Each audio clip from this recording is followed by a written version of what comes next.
What's up, you guys? Welcome back to my channel. I'm Tiff with the T. For those of you who don't know me, thank you so much for stopping by. If this is your first time here, welcome. If you guys haven't subscribed to my channel, go ahead and smash the subscribe button down below. I would really appreciate it. It helps my channel. In today's video, we're going to be doing a reaction to a video I ran across the other day about the sadism of Black male dating coaches. So let's jump into the video. If there's anything that I admire about Black women in 2021, it's your commitment to self-improvement. The manosphere loves to say that Black women don't like accountability, but it couldn't be further from the truth. You fill the seats at every Women's Empowerment Summit and TED Talk. You're buying all of the self-help books. You spend 9 times more money on beautifying yourself than your non-Black counterparts. You're obviously trying to create a better version of yourself to present to the rest of the world. And it's paying off. I guess when you're at the bottom of the social ladder, the only way to go is up, and clearly we understand the assignment. We love self-improvement. We love us a good expert, a good life coach. We'll pay top dollar for the wisdom that we know that we need. I most certainly have, and it was worth every dollar and dime. Black women, the world is watching your ascension in awe and admiration, but there seems to be one subject on your report card that's consistently getting a big fat D, as in dating disaster. Many of you are in terrible relationships, and even more of you aren't in relationships at all.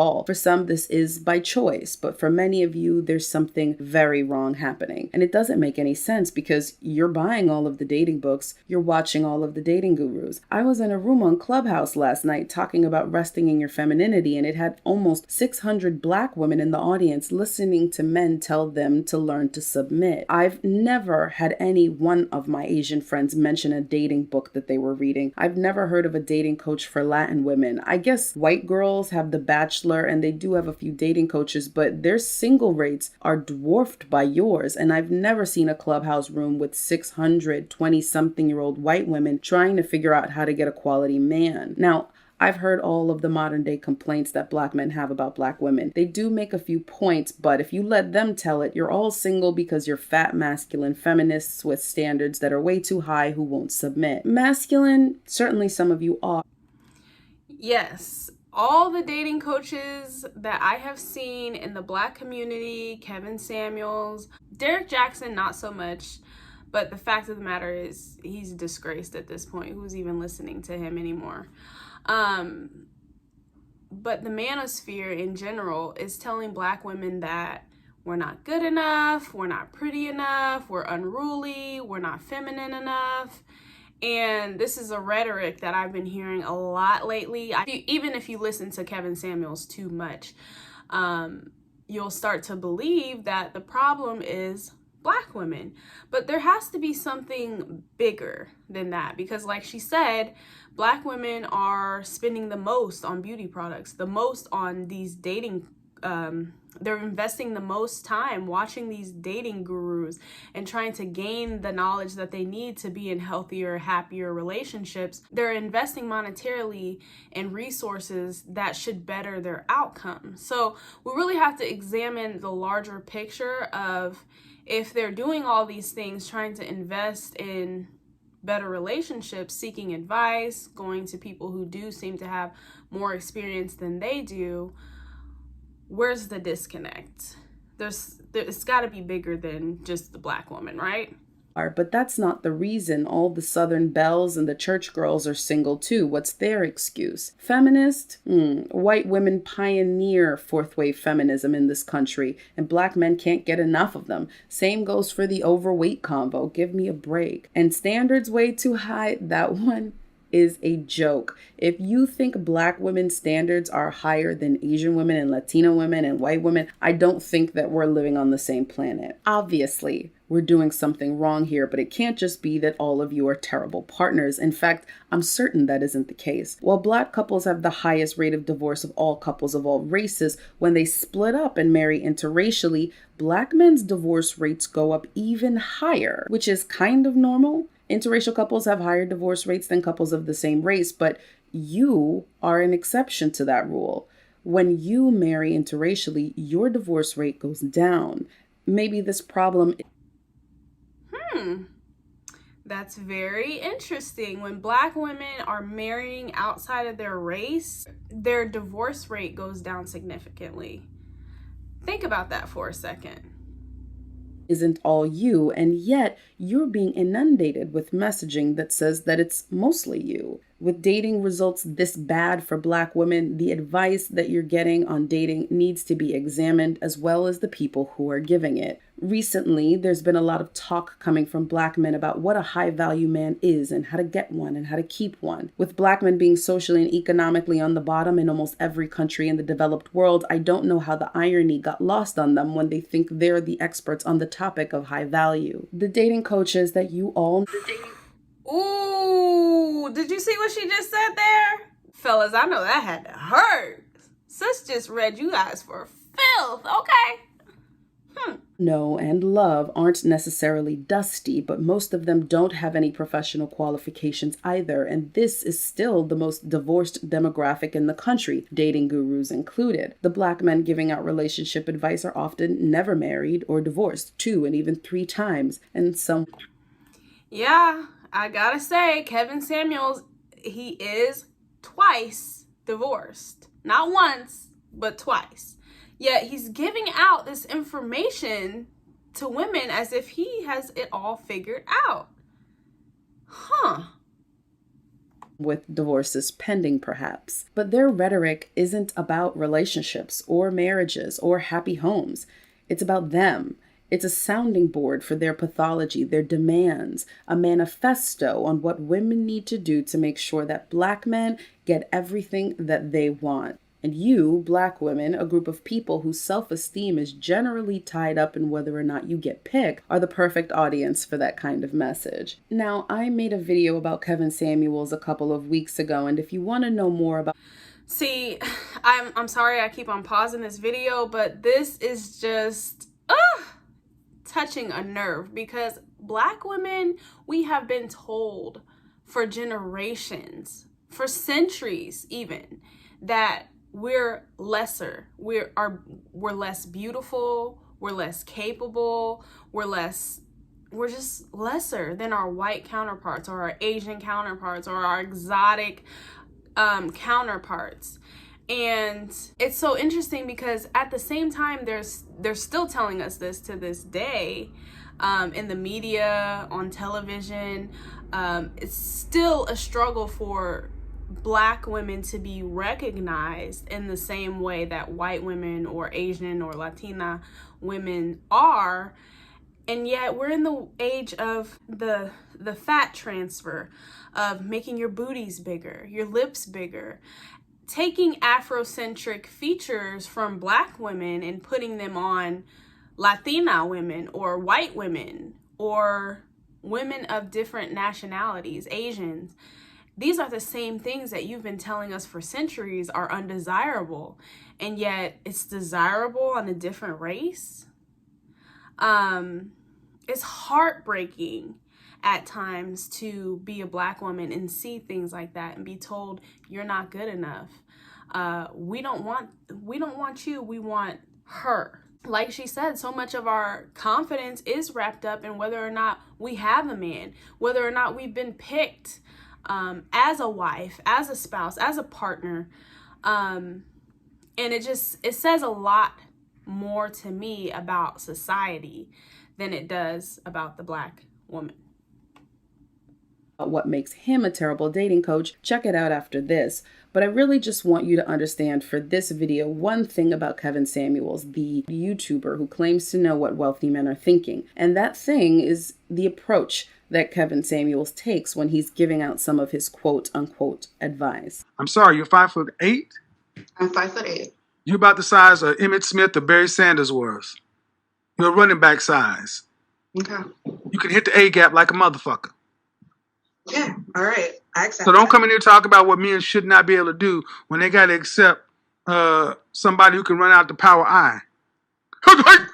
If you ever talk to a Black man about Kevin Samuels, they'll usually say Kevin Samuels is a jerk, but his message is good, or he's a little mean, but he's entertaining, like Simon Cowell or Gordon Ramsay, but he's still right most of the time. I assure you that it's a little more sinister than that. In the paper from Cal State University titled Gender and Survival versus Death in Slasher Films, Margaret O'Brien and Gloria Cowan talk about the death by sex trope in horror films. They explained that historically in horror films, the girl who has sex in the movie usually dies first, and the most promiscuous girl gets a horrible, bloody, slow, painful death. The final girl, or the virgin, will get kicked around and beaten up for everyone's viewing pleasure, but ultimately she'll survive. Her friends, not so much. There are certain rules that one must abide by in order to successfully survive a horror movie. For instance, number 1, you can never have sex. This is slowly changing, but why have so many horror movies followed this formula in the past? Well, the truth is a lot of men like to see violence towards women, and this is one of the only socially acceptable ways to experience that. More specifically, men like to see violence towards women who they see as slutty. There is a need to see women punished for what they consider to be shameful behavior for a woman to engage in. This is why Kevin's show is so popular. It's more than just a little bit of schadenfreude that men get when they see a woman humiliated publicly. There is a thirst for blood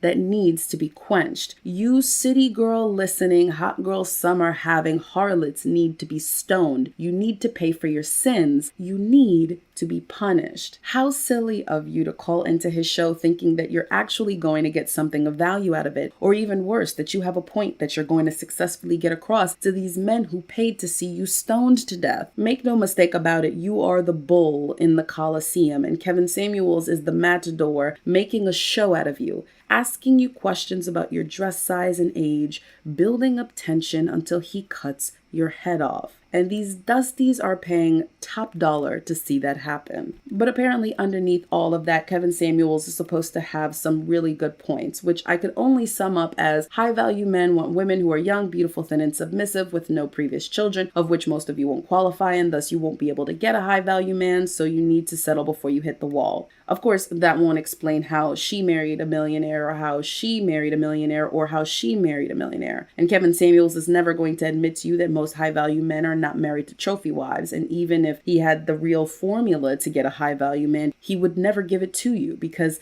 his constituents did not pay all those super chats to see him do that. They paid for validation that you fornicating whores who rejected them in high school will never get a happy ending. Whores don't get a second chance.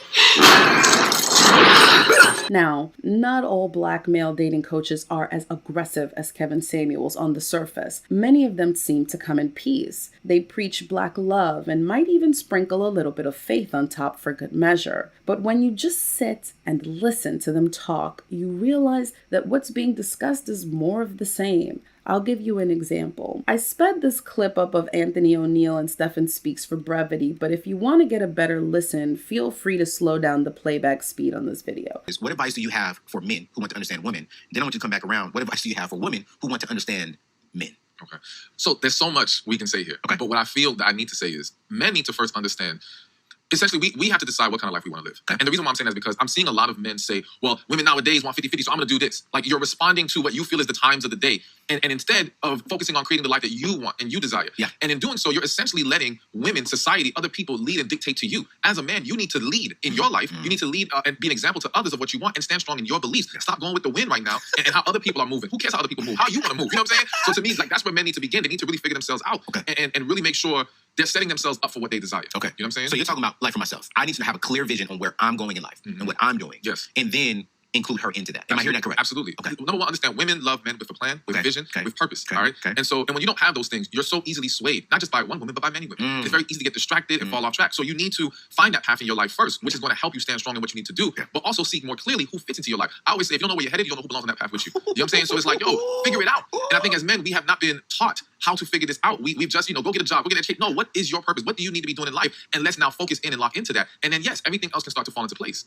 He's going. Now, I'm gonna flip it on here because I gotta play devil's advocate. Ladies and gentlemen, what about me? What if I know where I'm going? Does that dictate where and what man should be in my life? You have the women out there who say it's not all about the man and what he does. It's like we're working together. Like, should I know where I'm going as well? She should know where she's going as well. Yes. But again, sometimes things hit me spiritually. I gotta say, come on, baby, come on. I just want to set you up to answer the question.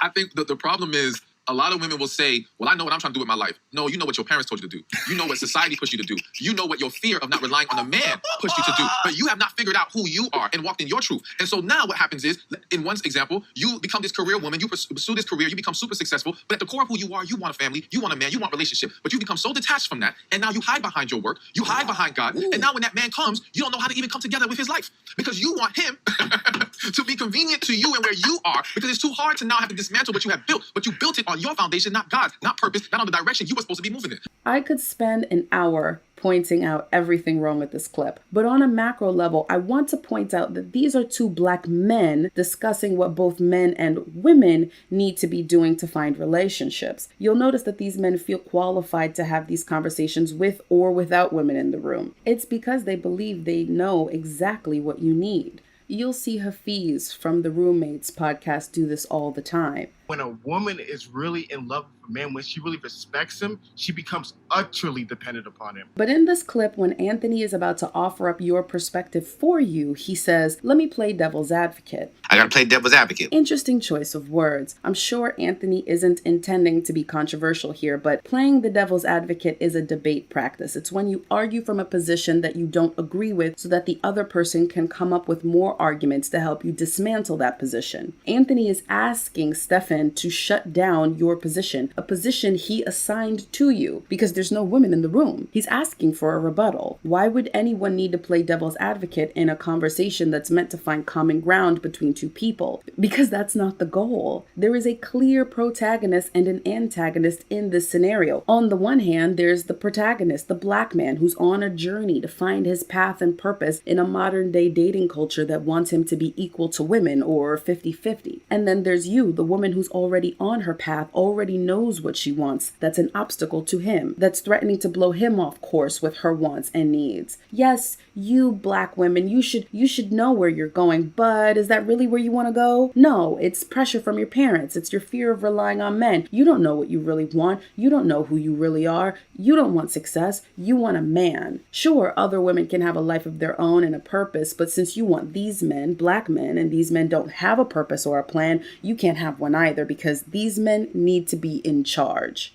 You are the antagonist, the obstacle, the threat that needs to be neutralized. Now, wow, that is deep. I have never thought of it that way, but she has a point. Like, that is the angle they're coming from. It's crazy when you think about it. in a vacuum, I have no real problems with Anthony and Stefan's point of view that women don't really need a plan, but really just need to pursue starting a family. It's the point of view of a traditional patriarchy. You give up your life goals, dreams, and plans so that a man can be in charge. And in exchange, that man makes sure that you never have to leave the house and go work for someone else again. It's not a bad arrangement if your dream is to be a housewife. And for some of you, it's better than what you have going on right now. But don't be fooled. That's not the arrangement that these men are discussing. Listen to Anthony's response to Kevin Samuels after Kevin makes a video saying that men need to embrace the patriarchy and pay for everything. My mom makes more money than my father. But my mom still respects my father as the head of the home. My mom still respects my father as the man of the house. So not only does his mother have a career, but she makes more money than his father. And instead of pointing out that his mother still loves his father, or that they still enjoy each other's company, or that they still get along, Anthony wants you to know that his father is still in charge. That his mother lets him be the head, regardless of the fact that his father is not keeping up his end of the bargain of a traditional patriarchal arrangement. And that is what these videos tend to be about, to make sure that the men are still in charge, whether they are walking in their purpose or not, whether they can afford to pay for everything or not. These dating conversations are not about helping you find love. They are to ensure that even though the black men listening have collectively failed to hold up their end of the patriarchal bargain, they are still in charge. And women who absorb this message, thinking these men are going to give them the keys to a happy relationship, become consumed and ultimately become male identified. You know these women. All of their perspectives hold men at the nucleus. They might refer to other women as females or say that they don't keep female friends because insert stereotype. They're in clubhouse rooms trying to hold women accountable. They perform as men's attack dogs on these stupid panels. The pick-me's, the mammies, women who have lost all connection with their own womanhood. They believe that if they completely reject the feminine and appease the masculine, they will get chosen. They rarely do, and when they do, it's not an arrangement to their benefit, because men aren't trying to get women to become male identified because they're attracted to these walking masculinas. They do it because when too many women get together, there's a certain magic, a power that they cannot fight. And if too many women are congregating in secret, well, then you bitches gotta go. They want you to be male identified so they can remain in charge, but they still want you to be feminine and girly, something that gives them the best of both worlds, but is almost impossible and blasphemous for you to do. But who better to help you than the strawberry letter pen pal himself, Steve Harvey? The book Act Like a Lady, Think Like a Man is Steve Harvey offering women a look into the psyche of a man in the hopes that you will do the work necessary to fulfill as much of his wish list as possible, in the hopes that you'll learn how to throw that ass in a circle while quoting scripture and making a sandwich. Comment down below if you want me to do a book analysis for this in the Mahogany Mastermind. But there's two things that Steve Harvey mentions that I want you to take note of. The first is his chapter called Sports Fish versus Keepers that says that men separate women into two categories, side chicks and wife material. We already know this. This is the classic Madonna whore dichotomy that men can't seem to get over. But then Steve elaborates to say that it's your responsibility to make sure that he doesn't treat you like a sports fish. I know all the mistakes women allowed me to make, and I put them in a book for you. So, look. I like that part. Women allowed you to make the mistake? Yeah, women allowed me to make a lot of these mistakes. Or maybe So it's their fault? Or maybe you just shouldn't be a jerk, Steve Harvey. Maybe men, I'm not talking about you specifically, but Absolutely. maybe men just shouldn't be jerk and do and they should like behavior. But men can be taught proper behavior. Men can be required to have proper behavior. And that falls the responsibility on a woman. If you don't want to be treated like a jerk, then don't allow a guy to treat you like a jerk. What Gail doesn't understand is that to many men, especially black men, his morality is your responsibility. If he makes mistakes, it's because you allowed him to. If he treats you poorly, it's a reflection of your moral failing, not his. So if women are responsible for making sure that men don't treat them like sporting fish in a community of women that have been smashed and passed ad nauseum, if the women have to teach men to be civilized, why are the men supposed to be in charge? Where is the leadership? It shouldn't be hard to understand how a group of men who have never been in a position of real leadership could ever steer you wrong with bad takes on relationships. Somehow they manage to do so.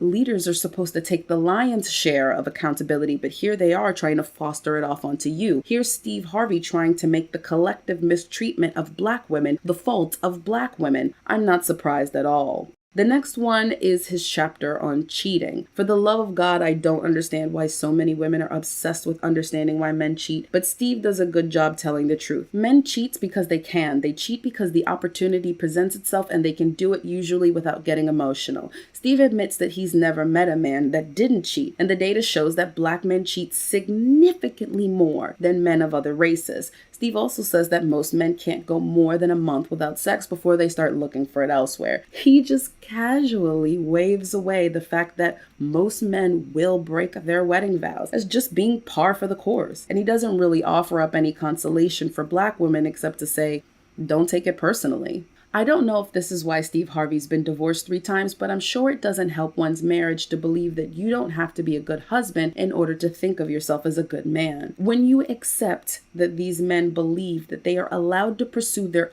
own interests inside and outside of a relationship with you, when you accept that they believe that they don't actually have to be good partners in order to be good men, when you accept that they believe that even if they don't hold up their end of the patriarchal bargain, they still deserve to be in charge, and when you accept that they believe that you are responsible for making sure that they have good morals and treat you with dignity and respect, and that they are not at fault for taking advantage of you, you will start to understand that you You don't owe them shit. There's not so much of a problem with what Steve Harvey says. It's really what he doesn't say here that I find to be interesting. What all of them fail to say that I find to be interesting. Steve Harvey is going to tell you that men cheat because they can have sex without emotion, but he's never going to give you permission to do the same or show you how to override your own emotions attached to sex. He'll tell you that most men cheat, but he'll never show you how to make sure that you're properly compensated for your pain and suffering when they do. He's never going to tell you that if your man gets a month behind on the bills, that it's okay for you to go and find yourself a zaddy to pay for your manis and petties outside of the relationship. None of these men are going to tell you that you're probably single because the biggest filter that you put on your search for a partner is requiring that he has to be black. They're not going to say that you've been in piss poor relationships with men for years because you never pursued what was in your best interest, because you put things like race ahead of class, and that you put all of your energy into trying to secure a man instead of trying to secure the bag. They're not going to tell you that if you open up your option to men of other races, that you have a significantly better chance of finding a man who is also on his purpose, like you are, and who can also afford to pay for everything. And they're never going to tell you that it's the men who need to change,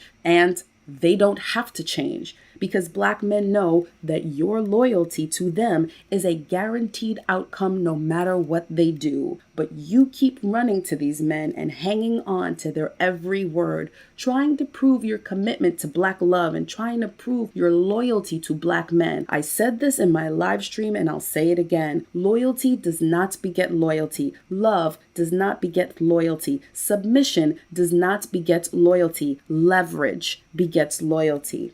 Power begets loyalty, and you have neither, and you won't get either as long as you keep sending super chats asking these men to validate you, as long as you sit in these clubhouse rooms begging to be chosen, as long as you keep asking men to teach you how to be women.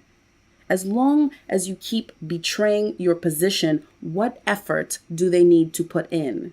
Do you think men spend this much time trying to figure out how to become a better husband or a better boyfriend? Do you see a lot of men reading relationship books, going to seminars on how to be better providers and protectors? No. They like to sit and listen to men who tell them that you are the problem, and they get instructions on how to get you to do what they want. And these idiots put all of the secrets on the internet for us to hack their game. The men have given up the cheat code, ladies. Take notes. But we're not as stupid, so we won't do the same thing and put our strategies online.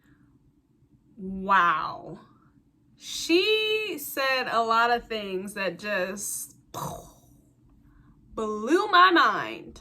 She really gave an interesting perspective. Let me know what you guys think in the comments down below. Thank you so much for watching. I'll see you in the next video.